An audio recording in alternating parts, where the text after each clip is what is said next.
Time now for business, which means it's time to say hello to Matthew Warren. Good morning to you, Matthew.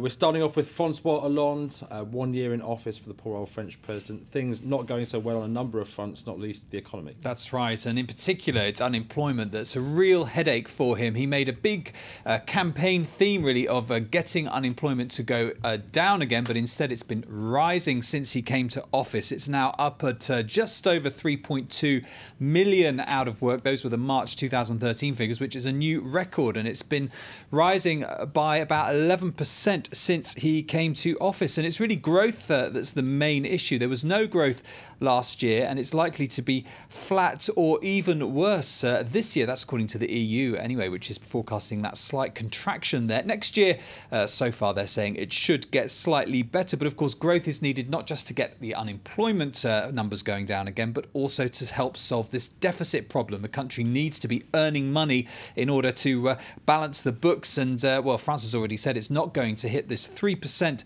deficit target this year. Far from it, more likely to be 3.9%. And in fact, the European Commission is saying it will go even higher next year. And it was on Friday that they said that France can now have an extra 2 years to reach that 3% target. But there is one bright spot for the French president, though, and that's in terms of borrowing costs. This yield that we look at on the 10-year bond, the cost for France of borrowing money on the markets, that has in fact been falling since he came to office. So investors clearly still see France as something of a sure thing when it comes to knowing that they're going to get their money back. Kept them out of trouble for quite a long time, hasn't it, that fact? OK, the First Lady doing her bit, however, to cut costs. Yes, it seems like Valerie Trierweiler, who is the partner of Francois Hollande, has been keeping a good budget, it seems, when it comes to running her office. There was a question from a parliamentarian in Nicolas Sarkozy's UMP party. He wanted to know how much it cost to run her office, presumably to score a few political points, but it went wrong, really, because it showed that her cost is about 20,000 euros a month. That's quite a lot. But then it was also revealed that the cost of her predecessor, Carla Bruni-Sarkozy, was in fact 3 times that amount. So she's obviously been doing a bit of saving there at home. Well, he's going to save a few euros on that, but more is going to be needed.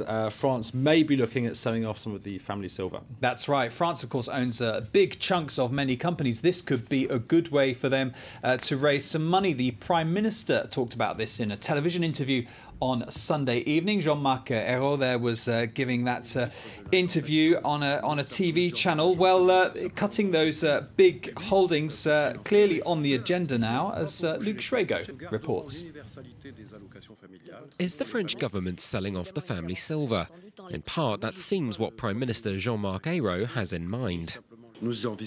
We foresee that in a certain number of public companies where the state is a major shareholder, we could sell part of that stake to fund investment, but not just to plug holes in the budget.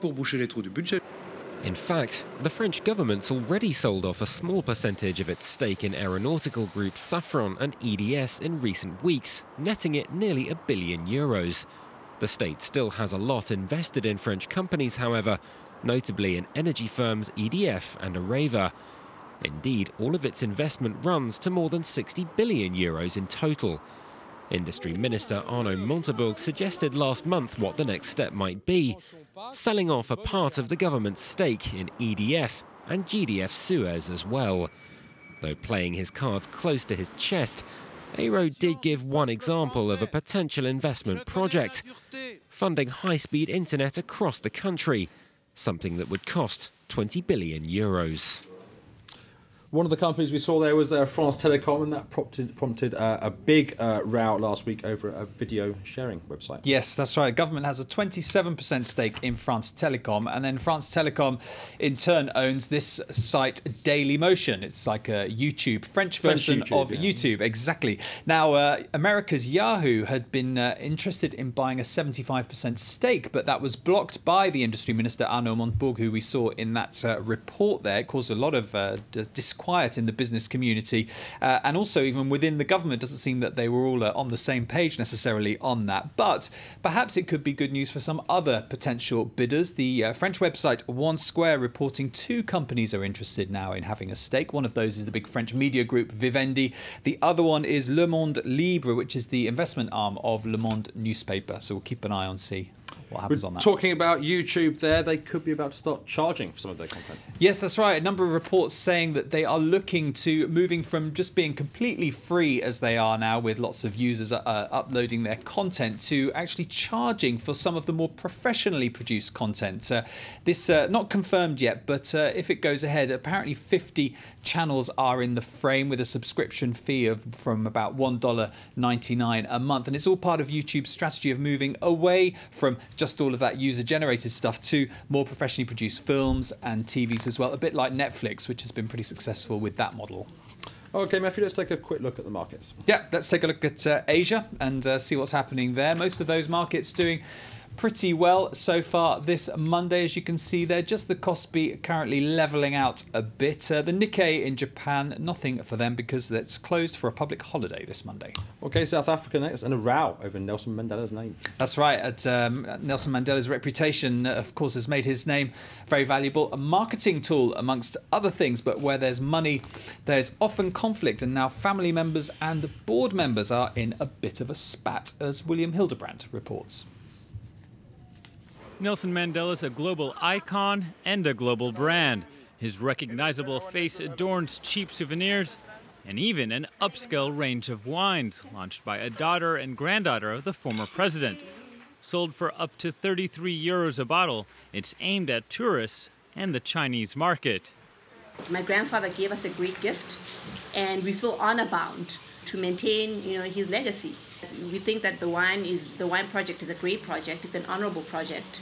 We were not ashamed to use our name in any way. We fully embrace what we've been given. A name that for so many symbolizes peace, though has already sparked a feud. Mandela's longtime lawyer and friend George Bezos says he's been targeted by two relatives of the former president. They say he's forced his way onto the boards of companies. He says they want him out of the way. They want control of large sums of money for themselves.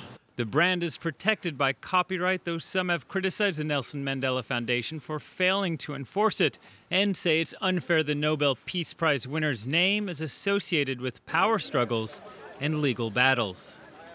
Okay, let's finish off with more food and drink, from South African wine to Italian ice cream. That's right. Italian ice cream, a serious business, just as wine is serious in South Africa. It's actually worth about 3.8 billion euros, the industry. Employs around 160,000 people. Yeah, they do like their ice cream. They're not the biggest eaters in the world. The Americans actually have the biggest love of ice cream. But around 60% of the production of ice cream in Italy is known as artisanal, meaning it's, small independent producers. And 16 of those producers have gathered in Rome for the Best Gelato title, and it's a very serious competition because the top three will go on to represent Italy in what's known as the Ice Cream Olympics, which will be held in September next year. Well, this competition, not surprisingly, was very good news for passing tourists. I mean, it's the best kind of dessert. It's the best food. Everybody likes it. I mean, it's creamy, it's sweet, it's delicious. These guys are doing an amazing job putting innovative new flavors in it and stuff. It's amazing. Does look good. Perhaps still a little bit early in the day, however, Matthew. Thanks very much for that roundup of the business. Do stay with us here on Live from Paris. Stuart will be back with the news very soon.